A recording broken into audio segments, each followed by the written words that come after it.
With the mock test, what we normally do is we'll do about 40 minutes of driving, 35 to 40 minutes of driving, so it'll be set up just like it would be in a test. Okay. I'm going to get you to do a few of the bits and pieces that they would expect you to do on a test, so at all times we'll be following the road ahead, unless you're directed by traffic signs or road markings. If I want you to turn left or right, I'll give you plenty of notice. Okay. We're going to do one reverse manoeuvre, maybe an emergency stop, and about 20 minutes of independent driving. So we're going to do the same kind of setup as it would be on a driving test, all right?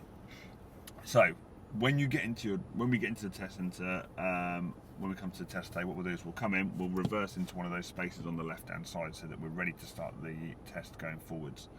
We'll go into the test centre, you'll have a licence, they'll come out and they'll check your licence, they'll get you to sign a declaration to make sure you are who you say you are, and then you'll be taken outside to read a number plate. So you'll have to read a number plate from about 20 metres away, so it's closer than that van is there, so yeah, you should be absolutely fine. They'll then tell you a bit about the test like we've just done then, and they'll then start with your tell me question. So they'll ask you your tell me question before you start to drive. So they might get in the car and ask it, or they might do it outside the car. Yeah.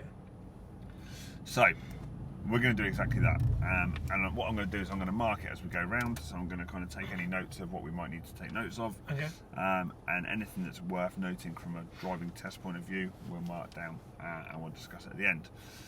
I'll try and do what the examiner would do in the test. So I'll try and be the examiner for those 40 minutes, all right? So anything that you ask or that you say or that you do, I'll try and respond as the examiner would probably respond in that situation.